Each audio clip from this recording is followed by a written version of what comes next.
Hello everyone, my name of course is Artimage, and it is the first day of VEDA 2020. So welcome back to those of you who have been here before, and thank you for deciding to give this a try to those of you who are first time viewers. Why you choose now as a first time to view? Beyond me, but happy to have you here. So just a quick bit of housekeeping before I get into the topic for today. First off, it has been very quiet around here since Drunk Souls for Extra Life this year passed. There's been a few changes in my life that have not been the most conducive to doing the things I want to do, but they are showing promise of settling down, becoming more regular, even amongst this difficult time. For those of you who may be watching this at some date later on in the future and not sure to what I'm alluding, we are currently in the midst of the COVID-19 pandemic. So something I want to do to kick things off to some sort of normalcy is Black Knight Games, one of the local game stores here in Hamilton, is having their Black Knight in Exile group going on with all these challenges. And this upcoming challenge for this week is to paint a very large model, and that's to be done by the 8th of April. And I'm going to do Denegra 3. I've had this model for a while just because I wanted to paint her. As you can see, she is not even put together yet. So for anyone who wants to see that get done, I will be streaming that on my Mixer channel, because I have moved over to Mixer for those of you who may not remember. That is mixer.com/artimage84, and I'm going to kick that off this Saturday at probably 11 a.m. I'll let you know if there's anything to be updated with as we go on with these videos. We are currently in the midst of a pandemic, which has some people actually quarantining and some people just reducing their amount of interactions as best they are able. There are people still out there doing their jobs, such as people who work at Walmarts or other grocery stores or in food distribution places or truckers or fast food joints like McDonald's and Tim Hortons. Amazing how these people, not worth a living wage, are suddenly essential. But there's enough discussion going on about that particular can of worms. What I'd like to address is how this is still affecting some of our most vulnerable communities, specifically those people with disabilities who require outside care.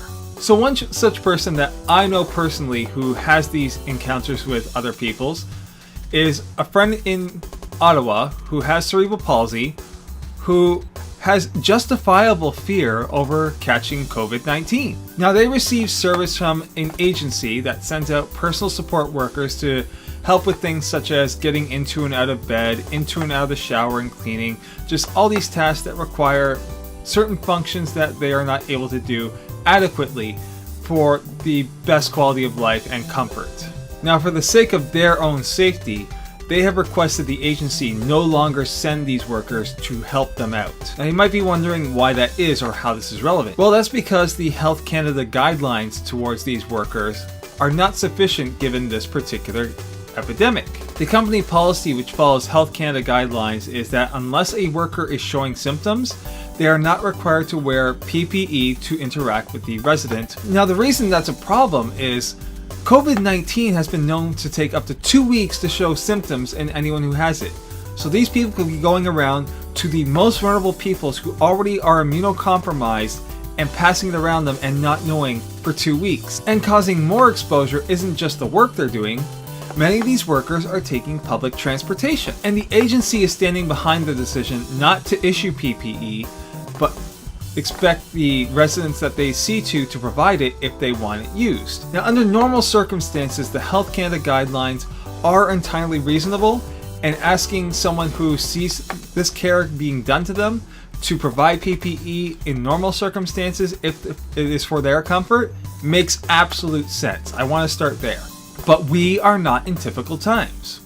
We are experiencing a global pandemic and a very insidious illness. And I understand these frontline workers are putting themselves at risk. That doesn't mean that they have the right to pass that risk on to one of their clients. And yet we're seeing justifications from these agencies that say, hey, there's nothing we can do because we're following the guidelines. That's all there is to it. So if you know someone who has these disabilities that might be being put at extreme risk because of decisions being made like this, ask what you can do to help. Engage in email writing campaigns or calling campaigns to ask the agencies to make these changes. or contact local authorities of health regulators to impose these changes to these individuals who provide this work. So that's day 1 of VEDA in the can, guys. Once again, thanks so much for being here. And until tomorrow, take care of yourselves and each other, and I will talk to you soon.